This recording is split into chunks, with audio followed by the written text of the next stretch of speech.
Hello दोस्तों, welcome back to my channel. This is Shivam. तो चलिए देखते हैं वीकेंड मार्केट एनालिसिस। अगले हफ्ते मार्केट क्या होता है और इस हफ्ते में मार्केट ने क्या किया है। और इस वीडियो में मैं आपको एक स्टॉक रिकमेंडेशन दूंगा जो कि काफी हाई प्रोबेबिलिटी है कि वो स्टॉक बुलिश है और वो ऊपर जाएगा। लेकिन फिर भी मेरा डिस्क्लेमर है, जो भी प्रॉफिट या लॉस होगा वो आपके खुद के दम पे होगा। मैं किसी भी चीज की जिम्मेवारी नहीं लूंगा। तो चलिए देखते हैं सबसे पहले मंथली चार्ट निफ्टी का। और मंथली की बात करें तो आरएसआई अभी भी 60 के ऊपर है, यानी कि बुलिश। आरएसआई 60 के सपोर्ट पे है। ठीक है। और यहाँ पर देखिए मंथली कैंडल में वैसे अभी 17 दिन पड़े हैं। ठीक है, तो हम ये नहीं मान सकते कि ये फॉर्म हो चुकी है। अभी ये डोजी टाइप बना रहा है। ठीक है, अभी कुछ क्लियर इंडिकेशन है नहीं। जब तक ये मंथ पूरा नहीं होता तब तक हम कुछ नहीं जज कर सकते। अब बात करते हैं वीकली की, तो वीकली अभी साइडवेज है। ठीक है, मुझे लगता है कि मार्केट थोड़ा सा और कुछ दिन साइडवेज रह सकता है। ठीक है, कुछ दिन यहाँ पर मेरे को लगता है मार्केट साइडवेज रह सकता है, या फिर हो सकता है कि मार्च की एंडिंग तक मार्केट साइडवेज रहे। ठीक है, मैं बस ये अंदाजा लगा रहा हूँ। ठीक है, अगर कोई भी किसी भी तरह का बुलिश सिग्नल दिखेगा तो हम वीकली मार्केट में अपडेट करते ही है। ठीक है, वैसे अभी देखा जाए तो मार्केट वीकली के अकॉर्डिंग साइडवेज है, कुछ करने लायक नहीं है। बाकी डेली में देख लेते हैं। डेली में देखिए तो स्ट्रक्चर तो काफी बुरा है। ठीक है, स्ट्रक्चर अभी भी नेगेटिव है। ये अपने रेजिस्टेंस पे आया हुआ है। ठीक है, ये रेजिस्टेंस है। तो अभी ये लेवल जो है निफ्टी के लिए इंपॉर्टेंट हो चुका है। ठीक है, अगर ये लेवल तोड़ेगा तो हम फिर ये दोबारा यहाँ पर रेजिस्टेंस है, तो मतलब निफ्टी के लिए ज्यादा मतलब मोमेंटम नहीं है। ठीक है, देखिए रोकने वाले बहुत बैठे हैं। यहाँ पर रोकने वाला बैठा है, एक यहाँ पर रोकने वाला बैठा है, एक यहाँ पर रोकने वाला बैठा है। तो दोस्तों, एक बंदा कितने बंदों से लड़ेगा? एक दो तीन, तीन बंदे खड़े हैं। ठीक है, ये यहाँ पे अगर अपनी 50% एनर्जी लगा देगा, 50% एनर्जी यहाँ पर लगा देगा, तो यहाँ पर कैसे जीतेगा? तो यहीं पर तो रुकेगा। तो इसलिए निफ्टी में मोमेंटम मेरे को नहीं दिखाई दे रहा है। ठीक है, हाँ ये लेवल एक इंपॉर्टेंट हो जाता है निफ्टी के लिए। अगर ये क्रॉस होता है तो हम 18,250 का लेवल देख सकते हैं सिर्फ। जी हाँ, सिर्फ 18,250 का, यानी कि 300 से 350 पॉइंट की मूवमेंट देख सकती है। और ये वैल्यू इंट्राडे वालों के लिए है, स्विंग ट्रेडर वालों के लिए इतना वैल्यू नहीं देता ये मूवमेंट। और देख लेते हैं 2 आवर का टाइम फ्रेम भी एक रेजिस्टेंस दिखा रहा है यहाँ पर। ठीक है, जिसको नहीं पता मैं 2 आवर टाइम फ्रेम क्यों यूज करता हूँ, तो ये विवेक बजाज सर का कंसेप्ट है कि 2 आवर टाइम फ्रेम में मूवमेंट पहले आता है डेली टाइम फ्रेम से, और एग्जैक्ट मूवमेंट आता है, मतलब फोर्स ब्रेक बहुत कम होते हैं। ठीक है, इसलिए 2 आवर। तो ये एक रेजिस्टेंस पे है डेली के अकॉर्डिंग। मैंने आपको बताया है कि जब तक ये वाला रेजिस्टेंस नहीं टूटेगा तो कुछ नहीं होगा। और फिर आगे भी एक रेजिस्टेंस है यहाँ पर, देखिए ये पूरा ही एक रेजिस्टेंस बना हुआ है यहाँ पर। ठीक है, तो मतलब रेजिस्टेंस पे रेजिस्टेंस है, इसके बाद फिर ये रेजिस्टेंस है, ये भी थोड़ा सा हल्का सा रेजिस्टेंस है, फिर ये भी रेजिस्टेंस है। तो मतलब अगर निफ्टी ऊपर जाएगा तो धीरे धीरे जाएगा। ठीक है, तेजी से जाने की कोई उम्मीद मत रखना। ठीक है, बहुत धीरे धीरे जाएगा। और अगर वीकली टाइम फ्रेम के अकॉर्डिंग देखे तो निफ्टी अभी साइडवेज रहेगा। ठीक है, क्योंकि आरएसआई साइडवेज में है, ना नीचे ना ऊपर।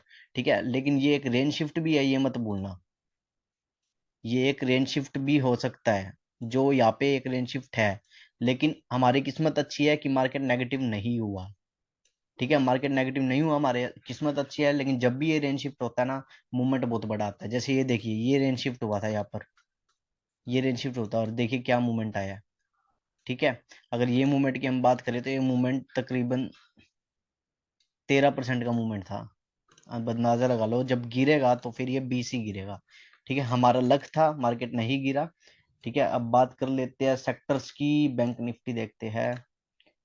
बैंक निफ्टी ये रहा।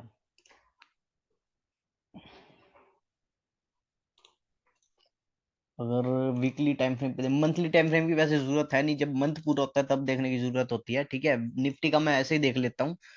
और बैंक निफ्टी में भी ये एक अपने सपोर्ट पे तो था। ये देखिए, अरे कहाँ गया भाई तू?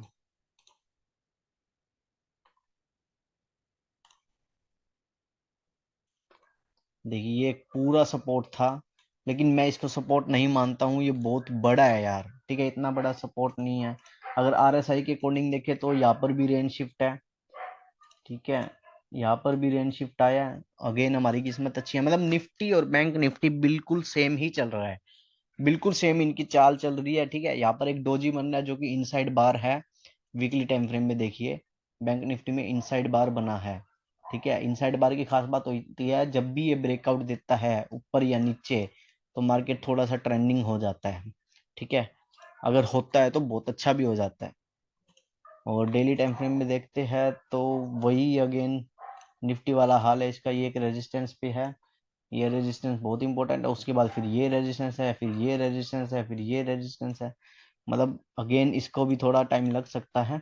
लेकिन यहाँ पे डबल बॉटम है, ये अच्छी बात है, ठीक है, ये अच्छी बात है, छोटा सा डबल बॉटम है ये, ठीक है। तो बैंक निफ्टी भी मेरे हिसाब से साइडवेज कर सकता है, और 2 आवर का टाइम फ्रेम देखे तो अगेन निफ्टी की तरह ही रेजिस्टेंस पे है। बल्कि अगला सेक्टर देख लेते हैं, और पीएसयू बैंक आज काफी चला है। पीएसयू बैंक देखे तो अब इसने अपनी रेंज शिफ्ट कर दी है, देखिए पीएसयू बैंक यहाँ पे डबल बॉटम बनाया, फिर यहाँ से फर्स्ट मूव लिया, फिर सेकंड मूव लिया। अभी तक देखिए ये हायर हाई बना रहा था, आरएसआई में देखिए, आरएसआई में देखिए हायर हाई बना रहा था, लेकिन अब ये लोअर लो बना रहा है, ये देखिए। अगर इन केस ये एक अच्छी सी बहुत तगड़े वाली कैंडल बना देता है, बुलिश कैंडल, तो ये दोबारा ऊपर कंटिन्यू होगा, वरना मेरे को लगता है पीएसयू बैंक का जो बुलिश मूवमेंट था अभी फिलहाल के लिए इस वीक के लिए खत्म हो चुका है। बाकी अगले वीक हमें पता लगेगा।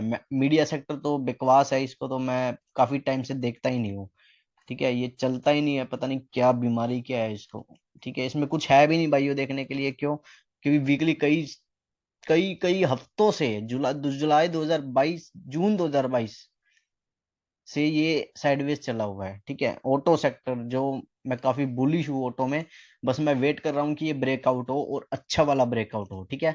वैसे ऑटो बुलिश है मेरे हिसाब से, लेकिन ये एक रेजिस्टेंस है, तो इस वजह से मैं अभी थोड़ा रुका हुआ हूँ, ठीक है। हो सकता है ये यहाँ पे रेजिस्टेंस ले ले आरएसआई का भी, तो इस वजह से मैं थोड़ा वेट कर रहा हूँ, जल्दी एंट्री नहीं ले रहा हूँ। बाकी वीकली चार्ट बहुत अच्छा है इसका, लेकिन ये एक रेजिस्टेंस पे है, जब तक ये नहीं टूटेगा तब तक हम ऑटो में एंट्री नहीं ले सकते। ले सकते हैं मतलब लेंगे नहीं, रूल है, ठीक है, मार्केट का। तो यहाँ पर मेरे को लगता है स्ट्रक्चर भी अच्छा है, देखिए हो सकता है ये थोड़ा सा और कंसोलिडेट करे, उसके बाद ये एक ट्रायंगल पैटर्न बना के ऊपर जाए, प्रोबेबिलिटी है ऐसी, ठीक है। बाकी कुछ गारंटी वगैरह है नहीं। और अगला सेक्टर देखते हैं, इंफ्रास्ट्रक्चर सेक्टर, ये नेगेटिव हो चुका है, देखिए रेंज शिफ्ट, देखिए रेंज रेंज शिफ्ट की पावर देखिए, मैं दिखाता हूँ आपको।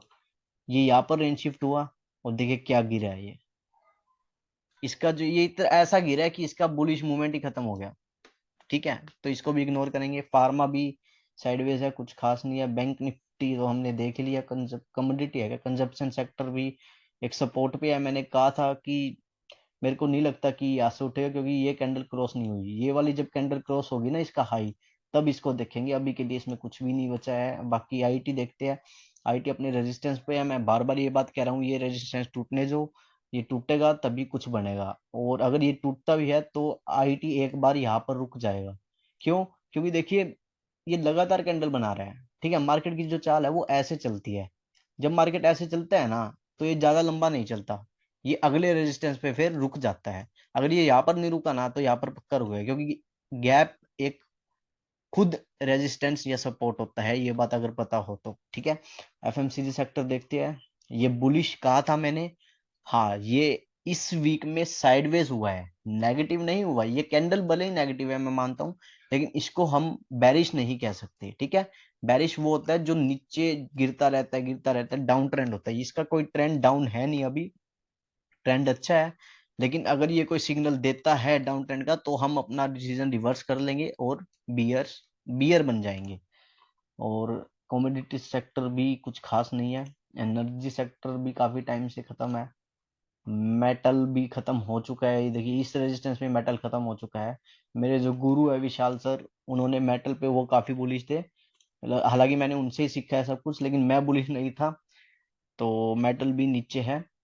और बाकी एक बोनस टिप्स जो आज मैं दूंगा आपको, सबसे पहले मैं ये बता देता हूँ कि ये जो टिप्स है ये आपके खुद के रिस्क पे है। मैं बस ये एजुकेशनल पर्पस के लिए बता रहा हूँ। ठीक है, जो भी इसमें रिस्क होगा वो आपका होगा, मेरा कोई रिस्क नहीं होगा। ठीक है, तो बात करते हैं स्टॉक्स की। स्टॉक्स का नाम है कमिंस इंडिया। अब इसका मैं रीजन बता देता हूँ क्यों। देखो, स्टॉक बाय सेल करने से ज्यादा बढ़िया है स्टॉक मैंने क्यों खरीदा है, वो इंपॉर्टेंट है। देखो, सेल्फ डिपेंड होना जरूरी है। मैं चाहता तो मैं खुद भी किसी को कॉपी करके पैसा कमा सकता था, लेकिन सेल्फ डिपेंड काफी जरूरी है। तो सेल्फ डिपेंड बनो, एजुकेशन लो, पैसा अपने आप कमा लोगे। अब रीजन बताता हूँ। देखिए, ये मैंने लाइन लगा रखी है, पता है ये मैंने लाइन क्यों लगा रखी है? मंथली चार्ट है, क्योंकि ये इसका जो लाइफ टाइम हाई था ना, लास्ट टाइम जो इसका ऑल टाइम हाई था, लास्ट टाइम इसका जो ऑल टाइम हाई था वो था 2015 में। और क्या था इसका ऑल टाइम हाई? 1247.65।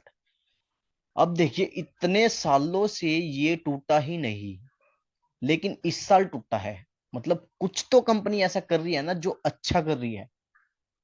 मतलब अगर कंपनी अच्छा नहीं कर रही तो स्टॉक गिरेगा, ये बात तो सबको पता है। लेकिन कुछ कंपनी ऐसा करने लग गई अचानक जो कंपनी के लिए बहुत अच्छा है, और इसने अपना लाइफ टाइम हाई ही तोड़ दिया। भाई ऐसा क्या कर रही है? अब ये न्यूज आएगी बाद में, स्टॉक चलेगा पहले। ठीक है, टेक्निकल एनालिसिस की पावर है ये। ठीक है, आरएसआई तो इसमें बुलिश होता ही है कप पैटर्न में। अब इसका मतलब ये नहीं है भाई कि आप कप पैटर्न देखा, ऐसे लाइन लगाई और बाय कर लिया। कप पैटर्न को ऐसे ट्रेड नहीं करते, मार्केट को देखते हैं। अभी देखिए, अभी मेरे को लगता है कि निफ्टी गिरेगा नहीं, या तो बुलिश होगा या साइडवेज होगा। तो जो साइडवेज अगर निफ्टी हो भी जाता है ना, तो जो आउट परफॉर्मेंस स्टॉक्स होते हैं जैसे कमिंस इंडिया, ये आउट परफॉर्मेंस स्टॉक्स है, तो ये चलेंगे। ठीक है, क्योंकि अगर निफ्टी गिरता है ना तो ये रुकेंगे। मतलब 66% ओट्स जो है वो आपके फेवर में रहते हैं, या तो मार्केट साइडवेज हो या मार्केट बुलिश हो, तो कब पैटर्न आपके फेवर में रहता है। अगर निफ्टी नेगेटिव हो जाता है तो कुछ भी कर लो, कुछ नहीं चलता। मेरे लिए तो नहीं चलता। कुछ लोग कहते हैं कि निफ्टी का स्टॉक से कोई लेना देना नहीं है, लेकिन मेरे हिसाब से है। अब मैं एंट्री करवा देता हूं आपको। मंथली अबव 60 है ही, तो वीकली देखिए, यहाँ पर 60 के सपोर्ट पे से बाउंस हुआ है। और दूसरी बात, इसने अपना वीकली का एक रेजिस्टेंस तोड़ दिया है, और बहुत अच्छा ब्रेकआउट दिया है, बहुत स्ट्रॉन्ग ब्रेकआउट दिया है। और बुलिंजर बैंड के अपर बैंड के ऊपर ब्रेकआउट है, और 20 मूविंग एवरेज का भी सपोर्ट है। ठीक है, तो आपकी एंट्री होगी 1600 के, या फिर 1605 या 1600 पे ले लीजिएगा आप। ठीक है, मार्केट कल ओपन होता है, अगर कोई नीचे आता है तो भी ले लीजिएगा, कोई घबराने की बात नहीं है। ठीक है, ज्यादा नीचे आता है मतलब यहाँ पे आ जाता है स्टॉप लॉस पे, तो नहीं लेना है। अपना जो स्टॉप लॉस है वो देख सकते हैं 1373.40, यानी 1373 का लगा लेना आप स्टॉप लॉस। और जो अपना टारगेट है वो 2200 रुपये का टारगेट है, यानी कि 37% का मूव यहाँ से हमको मिलेगा। और अगर हम रिस्क रिवॉर्ड देखें तो 2.61 का रिस्क रिवॉर्ड हमें मिल रहा है, जो कि हमारे फेवर में है। ठीक है, तो ये था एक बोनस टिप्स। मैं दोबारा बता देता हूँ, इसमें अगर लॉस हुआ आपका, प्रॉफिट हुआ आपका, मेरा कोई लेना देना नहीं रहेगा आपके प्रॉफिट एंड लॉस में। ठीक है, लेकिन एक बात याद रखना, स्टॉप लॉस ये कैंडल का होना चाहिए। ठीक है, ये कैंडल का स्टॉप लॉस मत लगाना। ये थोड़ा सा रिस्की भी है, रिस्की तो होता ही है, मार्केट है तो रिस्की तो होता ही है।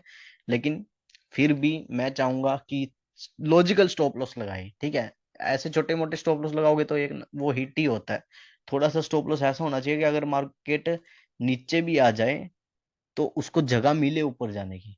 ठीक है, मार्केट की चाल है, मार्केट को पता नहीं क्या यहाँ पर स्टॉप लॉस लगी है, लोगों की पता है उसको। लेकिन यहाँ पर बहुत कम लोगों के होते हैं, क्योंकि ये परसेंटेज का मूव कितना है देखिए, 14% का हमारा स्टॉप लॉस है, और टारगेट है लगभग 37%। ठीक है, तो हर चीज मार्केट में कोई लॉजिक से होती है दोस्तों। अगर वीडियो पसंद आए तो वीडियो को लाइक कर दो भाई, सब्सक्राइब कर दो। शेयर तो करोगे नहीं तो मैं क्या भी ना। थैंक यू दोस्तों, आपका दिन शुभ रहे।